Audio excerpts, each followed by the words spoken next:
wouldn't be much accomplished here tonight if it weren't for the people of God.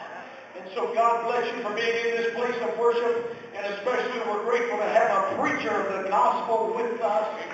Amen. From St. Louis, Missouri.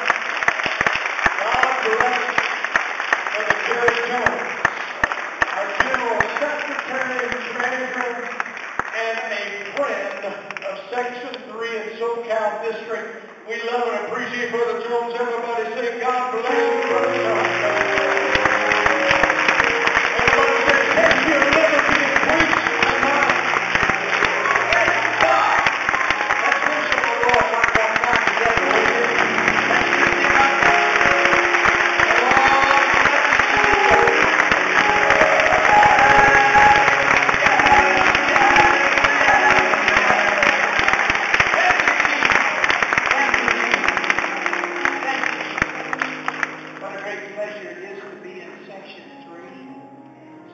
California district. We thank the Lord for what He's doing here, the obvious blessing of His presence, His Spirit in this particular meeting, and what God is going to accomplish here and in all the churches of this wonderful section in the days to come.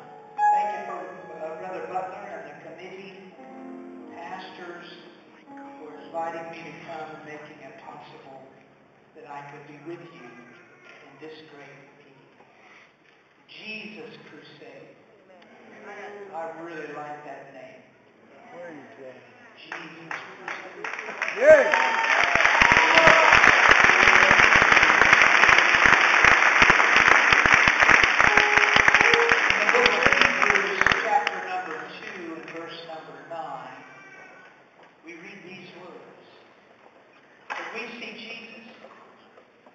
Made a little lower than the angels for the suffering of death, crowned with glory and honor, that He, by the grace of God, should taste death for every man.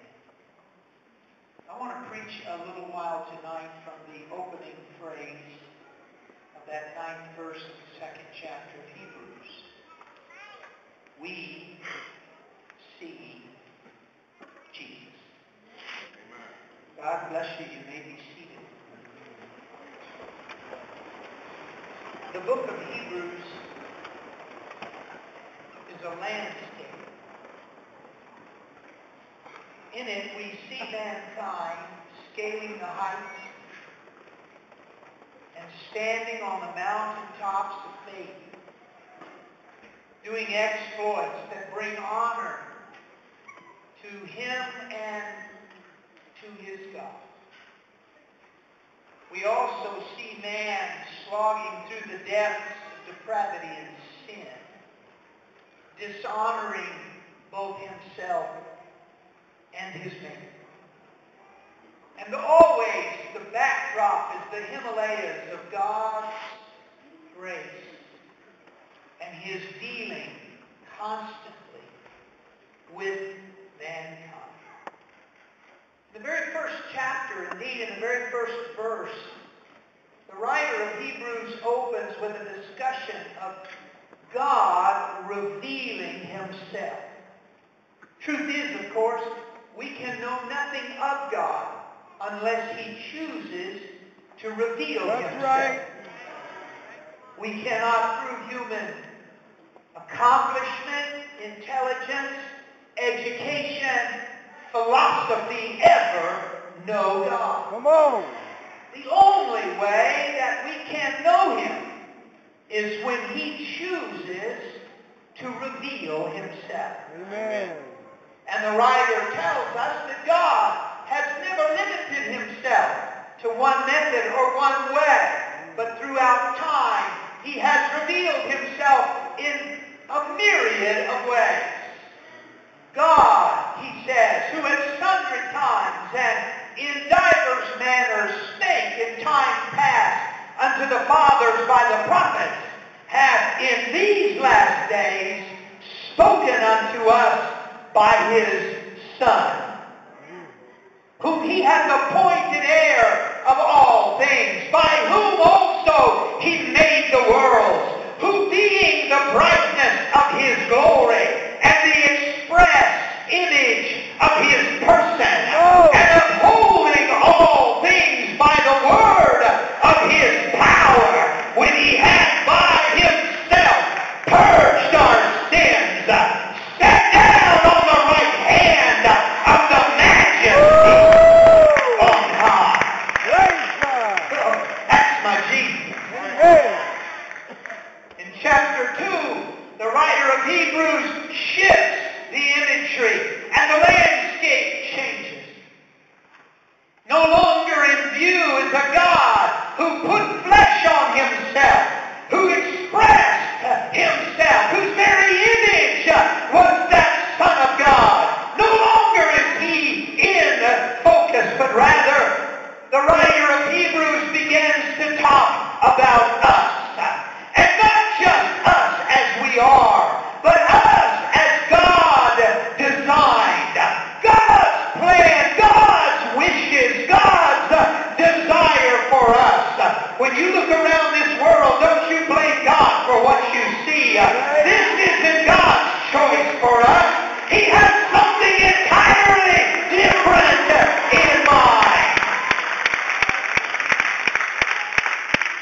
What is man? He quotes David as saying that thou art mindful of him, and the Son of Man that thou visitest him.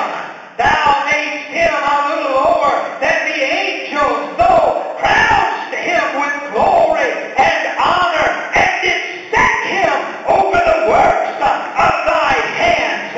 Thou hast put all things in subjection under his feet, for in that he put all in subjection under him, he left nothing that he has not put under him. Ladies and gentlemen, we were not designed to be victims. We were designed to be the victor. We were not designed to be dominated, to be overwhelmed and overcome. We are made more than conquerors. We were designed for better things.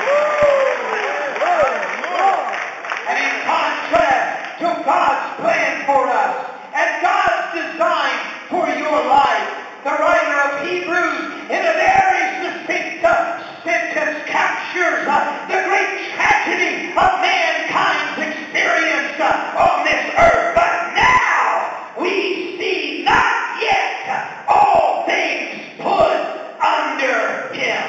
Come on.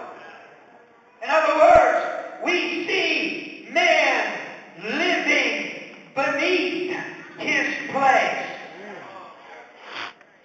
Man not attaining to what God has made accessible and available to him. We see men and women steeped in sin, prey to passion and peer pressure,